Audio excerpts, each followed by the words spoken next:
on va passer à l'Olympique Lyonnais. L'Olympique Lyonnais de Raymond Domenech qui jouait un match très important ce soir au Groupama Stadium face au FC Lorient. Équipe en pleine forme, le FC Lorient depuis le début de la saison. Lyon, c'était plus compliqué et les Lyonnais ont inversé la tendance. Oui, grâce notamment aux entrants à la pause, Hendrick et Corentin Tolisso. Hendrick, passeur sur le but de Roman Yaremchuk à la 49e.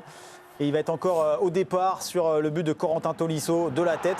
Et puis regardez ce qui va suivre. L'appel à la VAR de Benoît Bastien. Il va s'expliquer devant le public. Par contre, il ne faut pas faire une dissertation. Auparavant, au préalable. Faute du numéro 77 de Lorient. Décision finale. Pas de pénalty. Coup franc. Voilà, l'enseignement, donc Lyon s'impose 2-0. Oui. Il y a eu ça.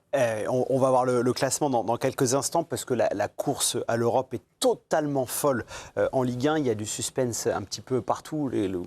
Grande défaite du week-end, c'est quand même l'AS Monaco qui a perdu vendredi face au Paris FC 4-1. Et donc, vous le voyez, Lille qui est 3e, 53 points. Marseille 4e, 52 points. L'Olympique Lyonnais, 51 points. Le Stade Rennais, 50. Et donc, l'AS Monaco, 49. On rappelle que Lens n'a pas joué ce week-end. Match reporté face au Paris Saint-Germain.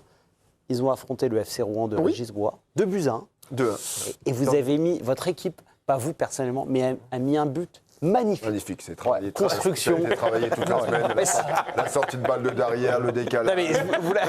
Tout le monde a dézonné, on a joué sur le côté, on a fini devant le but. Oui. Il y avait du monde dans la surface. Tout ce qui a été demandé a été réalisé. C'est merveilleux. Oui. Je me fais engueuler par Paul Giffard parce que je vous ai lancé, on me dit on va en parler après. Excusez-moi Paul Giffard, j'ai Régis Henriquet en plateau, j'en parle. Voilà. Non mais sur la victoire de l'Olympique Lyonnais, Raymond, grand ouf de soulagement quand même, parce que c'était tendu. Ah, mais une première mi-temps soporifique. Ils auraient pu jouer, mais pendant 10 ans, ils n'auraient jamais marqué un but. Et si Greif ne fait pas un arrêt exceptionnel, ils sont menés 1-0 à la mi-temps, il n'y a rien à dire. C'est une équipe qui n'avance pas. Ils ne marquent pas de but. Alors là, je vais faire une parenthèse sur Yaremchuk, vite fait. Oui. Voilà. Heureusement qu'il marque un but de la tête. Et Hendrick, il a réussi à faire un centre. Bravo Raymond. Il fait 2 trucs. Hendrick et pas Hendrix. Oui, parce qu'il a fait marquer. Il est sur les 2 occasions de but. Après, on cherche ce qu'il a fait.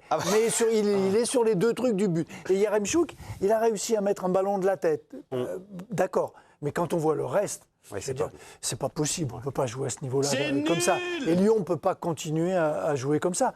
À la limite, pour jouer avec Yaremchuk, il vaut mieux mettre Hendrick devant tout seul, qui ne défende pas, mais qui court dans tous les sens, qu'il aille buter dans les murs, c'est pas grave. Mais au moins, il peut créer quelque chose. Oui.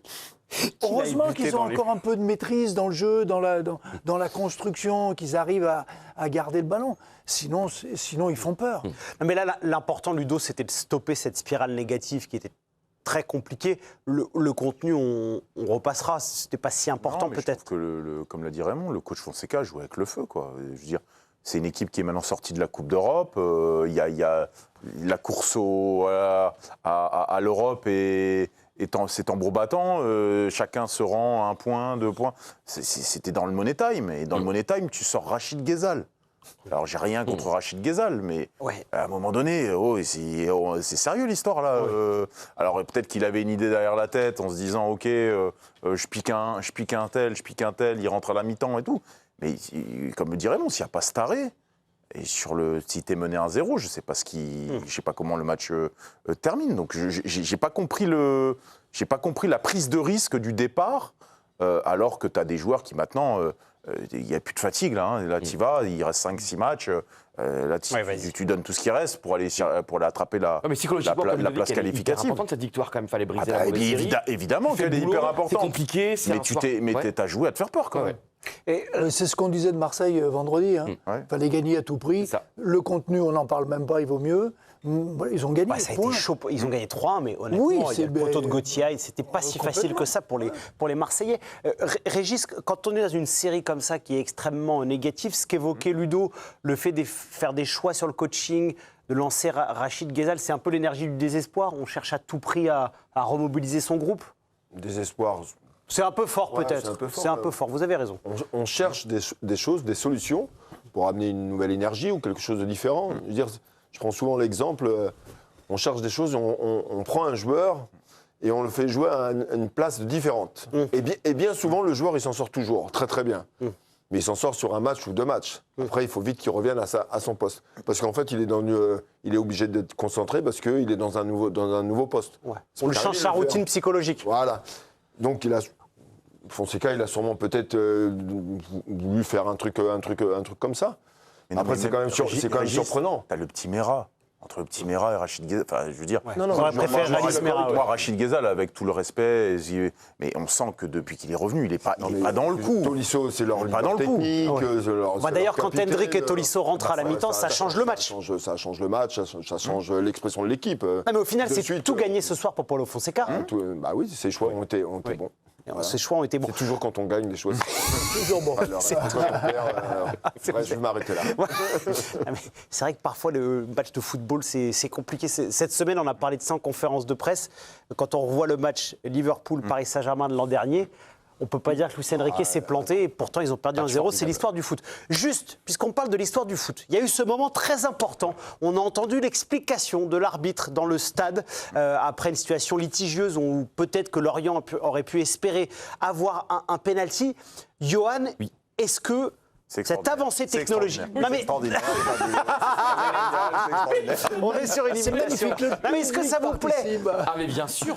C'est ce qu'on attendait tous, non? Transparence, communication, enfin le public, les gens... Vous pouvez dire extraordinaire, hein, c'est pas parce qu'il vous a paraphrasé. Je trouve que c'est une évolution qui est extraordinaire parce que les gens qui sont au stade, forcément, ils comprennent pas, ils ont payé cher leur billet et puis il y a des décisions, parfois ils sont pas comme nous, parce que le paradoxe c'est qu'on voit mieux les matchs malheureusement devant la télé qu'au stade. Et là je trouve que c'est encore une avancée. Maintenant il faudra que les joueurs l'acceptent, acceptent les décisions, ne commencent pas encore à se rapprocher des arbitres, mais je trouve que l'évolution de la transparence, ça responsabilise aussi l'arbitre, ça lui donne... alors évidemment ça va pas révolutionner tout, mais quand même non, Régis, qu'est-ce que t'en penses? Communication, dialogue, le public comprend, il y a une sorte de...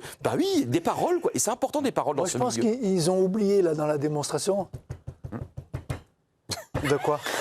Qu'est-ce qu'il y a? Les 3 coups. C'était du théâtre. C'est un truc. Là, on est très bon mime. On est sur une bonne émission. Mais pourquoi? Il a besoin de faire ce cirque comme ça. Mais c'est pas payé en protocole. C'est comme ça maintenant, Raymond. Il a juste à annoncer décision. Voilà.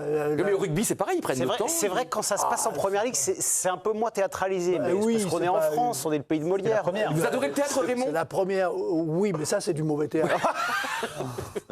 Il est incroyable. Mais non. Sur tous les terrains. Moi, je suis d'accord. Mais en plus, sur cette décision-là, même le gardien du stade qui dormait dans la cahute, il l'a vu. Il faut une première. Il a vu qu'il y avait la faute. Il fallait lancer le mouvement. Non, mais je suis d'accord. Sur des coups, il y a vraiment besoin d'une explication. On ne sait pas, on n'a pas bien vu. Mais là, tout le monde l'a vu. Oui. Je veux dire, c'est pas possible. Non, mais c'est bien expliqué. Mais ça sert à quoi d'expliquer un truc que tout le monde a vu? Mais non, Raymond, là, je suis pas d'accord avec vous. Honnêtement, sur le devoir de transparence, Ludo, c'est important. Il y a un côté pédagogique qui est nécessaire aujourd'hui. Merci. Exactement. Oui, mais pas sur ce coup-là. Non, mais ils sont obligés de le faire maintenant tout le temps. Mais il y a des fois, on ressort des matchs, on ne sait pas ce que l'arbitre a vu. C'est ça. Bien sûr. Et nous, on ne comprend pas. Parce qu'on se dit, attends, il a vu quoi? Parce que pour nous, il n'y a pas faute. Donc, que lui et il y a un côté, parce qu'aujourd'hui, les acteurs et les spectateurs ne connaissent pas toutes les lois du jeu. Ludo, j'attends la situation où il va y avoir un ballon qui va toucher la main et qui va dire comment ils vont faire. Il faudra le faire à ce moment-là. Il faudra.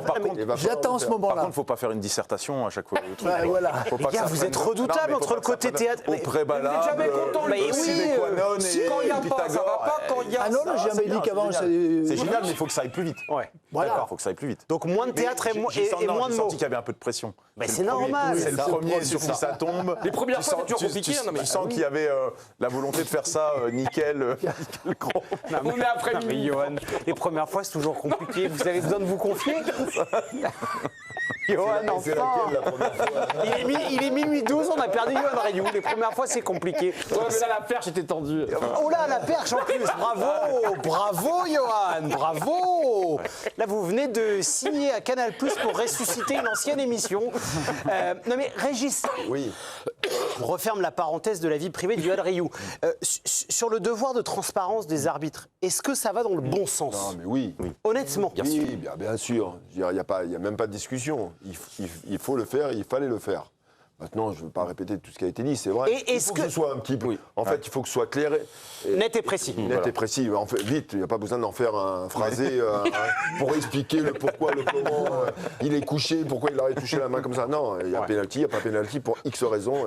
Et basta. Parce que sinon, parce que tout le monde dans le stade va bientôt se lever à attendre l'explication de l'arbitre. Donc, vous êtes en forme ce soir. Ça reste un match. On ferait bien de commencer par 1 heure de vélo tous les soirs. On ne critique pas le fond, mais un peu plus la forme.